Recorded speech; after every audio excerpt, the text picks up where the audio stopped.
যুক্তরাষ্ট্রের নিউ ইয়র্কে একটি পর্যটকবাহী বাস উল্টে অন্তত ৫ জন নিহত এবং আরও অনেকে আহত হয়েছে।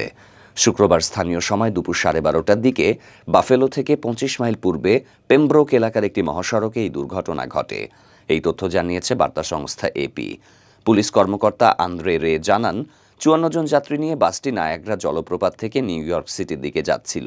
পথে চালক অন্যমনস্ক হয়ে পড়লে বাসের নিয়ন্ত্রণ হারিয়ে এটি রাস্তার পাশে খাদে পড়ে উল্টে যায়। এতে বহু যাত্রী ভেতরে আটকা পড়ে এবং অনেকে বাইরে ছিটকে পড়ে। পরে উদ্ধারকর্মীরা তাদের উদ্ধার করে।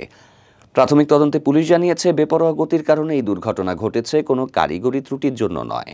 পুলিশ জানায়, দুর্ঘটনার খবর পেয়ে ৮টি হেলিকপ্টার ও একাধিক উদ্ধারকারী দল ঘটনাস্থলে পৌঁছে আহতদের উদ্ধার করে হাসপাতালে ভর্তি করে। আহতদের মধ্যে কয়েকজনের অবস্থা আশঙ্কাজনক। বাসটিতে ভারত, চীন এবং ফিলিপিন্সের পর্যটকরা ছিলেন। বাসের চালক অক্ষত আছেন এবং তিনি তদন্তে সহযোগিতা করছেন।